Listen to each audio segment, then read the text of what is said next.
Hey everyone, today I want to talk about, look, down in the sea, it's a walrus, it's a dolphin, it's a name I can barely pronounce, it's Odobenocetops. Right, so that's quite a mouthful. How about I just call you Benny? Anyways, I hope you all are excited because today we are finally covering a mammal on this channel. Your time has finally come! Every so often we come across an animal that's so unique and bizarre it makes us wonder if, hey, wait a second, was this thing created with AI? Nope, this one checks out.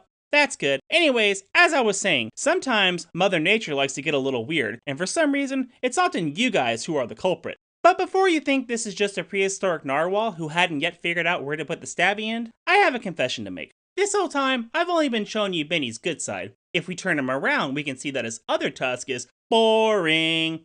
However, it does raise the question, why were those tusks asymmetrical in the first place? And more to the point, what am I even looking at? Is this a whale? A prehistoric walrus? A rejected Pokemon design? So many questions. So today, we're taking a look at one of the strangest animals to ever exist, and answering the question, what happens when whales get weird? Don't forget to hit that like button, and let's dive into this. Here we are in the Miocene, which puts us, hold on a second, I have to look this up. Let's see. You have the Mesozoic, which is where dinosaurs and marine reptiles lived, and then following that, we have the Cenozoic, where it gets even more complicated. But if we just zoom into the latter half of this era, we come across the Miocene. Now, the Cenozoic is referred to as the age of mammals, but the Miocene is where things really start to heat up. This is where mammals, like horses and whales, begin their rise to fame. And speaking of whales, let's talk about our friend here. This is Odobenocetops, or as I like to call him, Benny. Benny is a medium-sized toothed whale with asymmetrical tusks who lived in shallow coastal waters. Now, tusks on mammals are nothing new. You have mammoths found in Siberia, walruses who lived up in the Arctic, and giant prehistoric rhinos who roamed across Eurasia. By now, you're probably noticing a pattern with all these animals, so I suspect we'll find Benny in the northern hemisphere part of Chile. Okay then, it turns out sometimes we see patterns that aren't really there. Benny was unearthed in South America in the early 90s by a team of paleontologists led by Christian de Muson. Their mission was to learn about the amazing prehistoric marine life buried in the Pisco Formation. And boy did they find something interesting. There, sticking out of the ground, was a large tusk around 1.3 meters in length. It belonged to an ancient species of whale with, and just how do we know that? Simple! If we take a look at the skull of a modern whale and compare it to the skull of Benny, we can see how they look absolutely nothing alike. Really? Huh.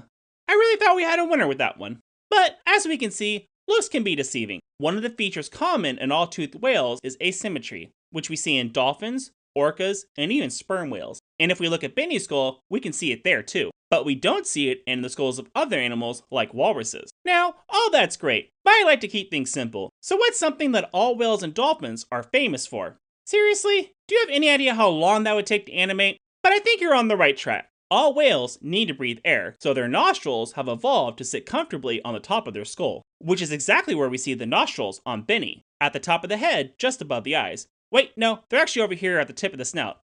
That's weird, but still, it's not looking good for you, buddy. To get a better idea of what we're looking at, let's start by taking another look at the skull. On the right, we have a reasonably sized tusk. Strange for a whale, but it's nothing compared to that enormous spear sticking out on the right side of its mouth. It's weird, it's wonderful, it's, hey, what's that thing? Why doesn't this one have that extra long tooth? It turns out there are two different types of skulls within the Odobenocetops family. The one that's going to make you click this video, and the one I have hidden over to the side. I'm guessing you can all tell where this is going. This is another example of sexual dimorphism, a condition where the males and females of a species develop distinct physical traits that make it really easy to tell them apart. Or at least, that's one hypothesis. There are some people who think that second skull might belong to an entirely different species. Let me know down in the comments what you think. Now, as fun it is to imagine the males of this species growing out that absurdly long tusk just to impress the ladies, there are a few theories that suggest it might have had some practical applications. To better understand what I mean by this, let's take a look at this animal in its natural environment. Benny lived in warm coastal waters, which means most of his food would have been located on the ocean floor. And while there would have been plenty of small fish to chase around, something tells me Benny isn't much of the speedy type. Instead, he likely would have eaten a variety of soft-bodied organisms such as clams and mussels. These sneaky little critters hang out on the seafloor, tucked under rocks or buried in the sand. So for a short-faced, awkwardly built animal, finding them is no small feat. To score a meal, you'd have to bury your snout into the sediment and hope that all your shuffling pays off with a tasty snack. But if you have a convenient stick you can use to probe the ground with, then voila! Suddenly, you're a pro! Time to chow down, buddy! Hold on a second, I think I see an issue with this. I don't know about you, but trying to snack down on those delicious mussels with a giant tusk in the way sounds like a nightmare. Wouldn't it be a lot easier if the tusk were only on one side? That way, you could use one side of your mouth to dig up the seabed and the other side of your mouth to chow down. Oh, that's pretty clever. Now, as much as I like this idea of using one side of your face to forage and using the other, more practical side for eating, I know what you all are thinking. Napkin, if this was the case, wouldn't one side of its mouth be more worn down than the other side? To which I say, I should have thought of that before I drew it this way. But in all seriousness, having a preferential side of your mouth to chew with is something we see throughout the animal kingdom. We see it in elephants, beavers, and even some dolphins. In addition to assisting with foraging, another neat hypothesis is that the tusk might have housed nerves that could be used as a kind of sensory probe to help locate prey. Which is a neat idea, but unless I'm missing something, I still think the most likely explanation for that long tusk is simply, they did it for the ladies. Speaking of missing something, has anyone else noticed that animals like Benny here seem to be missing from our ecology today? Nowhere in nature do we see anything like, oh right, the unicorn of the sea, narwhals. Now, I probably don't have to explain why we think these two animals are related. After all, one look at those unbelievably long tusks pretty much confirms that it's not because of the tusk. Wait, what? Then why else would these two be related? I'm glad you asked. The tusk likely evolved independently in both animals, but there's a more important reason why we think these animals are related. And now I'm going to stick my neck out and talk about another animal that might also be a close cousin to our friend Benny here. And in order to do that, we need to hop back several million years to the Eocene. During this time, mammals are starting to get a little bored. All that walking and running, it starts to get a little old after a while.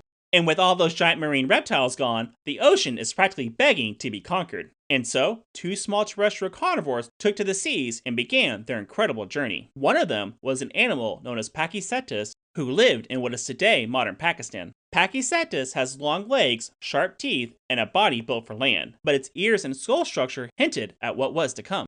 This little guy would go on quite the evolutionary journey, and his descendants would become some of the most magnificent creatures our planet has ever seen. But he wasn't alone. Another mammal whose origins remain unknown also liked to hang out in the water, and their descendants would take a similar but different path, eventually becoming the lineage known as pinheads, which is where seals and walruses come from. Oh, so that's why despite their similarities, Benny can't be from the same family as walruses. Correct. Now, here's where things get interesting. As whales evolved, they split into two different groups, those with teeth and those without. The ones without teeth are called mystices, or baleen whales, and the ones with teeth are called Odobenocetops. Wait a second, that name looks oddly familiar to the name of the star of this video. You mean Benny? Sure, why not? Interesting. It's almost as if there's some logic to all these crazy names scientists come up with. As you all have probably figured out by now, Benny here is part of the toothed whale family. And within this group, there are several subgroups that break everything down and help keep everything organized. Here at Napkin Animations, we love taxonomy. That's why we can never get it right. Now, you might think that my friend here is part of the same group as his cousin, the narwhal. But he actually has his own special group, where he and another similar species reside. So, I want to be clear. This didn't become this. But why do we think these two animals are closely related? If it's not the tusk, then what is it? Well, let's take a look at the family that narwhals belong to. This group consists of two different species. It's a very exclusive club.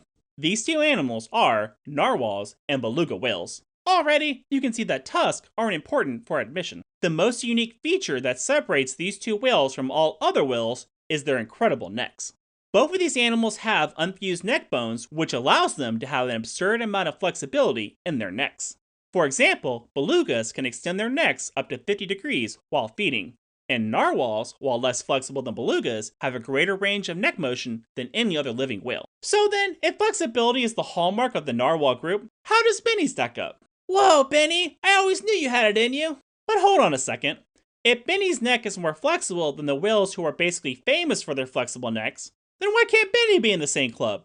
As I have recently learned, we actually separate animals by more than just one thing. Shocking, I know. The group beluga whales and narwhals belong to are known for living in icy waters, having a layer of blubber for insulation, and for their melons. The melon on a whale is that group of fatty tissue on top of their skulls that gives their heads that bulbous look. This organ acts as a sound lens and plays a key role in echolocation. As you can see, both narwhals and beluga whales have incredibly large melons that help them navigate those dark Arctic waters. But what about Benny? No, seriously, what about Benny? I can't see his. That's because he didn't have one. Or rather, he might have had one, but if he does, it's so small it likely had trouble producing the sounds other whales use for echolocation. Still, while they couldn't make those sounds themselves, studies of the inner ear suggest they could definitely hear them. But now, I want to bring up another group of animals that has some similarities to Benny. Let me introduce you to another subgroup of toothed whales called Enidae. And if you're like me and you've never heard that word before, here's what they look like. Kill it with fire! But it's a dolphin! It's not like any dolphin I've ever seen. That's because it's a river dolphin. And when you think about it, despite these two animals looking nothing alike, they do share some similarities. They both hunt in shallow water, they both were adapted for moving around cluttered environments, and just like narwhals and beluga whales, they had incredibly flexible necks. So then, why can't we say Benny is a closer cousin to these guys? They seem like a good time, despite appearances, so why not put Benny in the same group as river dolphins? Well, that's actually the reason right there. These are river dolphins, which means they live in fresh water. And Benny, while staying close to the coast, was almost certainly an oceanic creature, which puts some distance between him and river dolphins. Meaning that for now, he gets his own exclusive little group, and it's likely his most closely related relatives are narwhals and beluga whales. But I bet you all are wondering, what on earth happened to these guys? I'm just kidding. There's no way you can look at this animal and think, wait a second, how did this one not make it? In a world of fast, intelligent animals, it's probably no surprise that a slow, plump, awkward cousin with an excessive snaggletooth didn't make it. Or is it?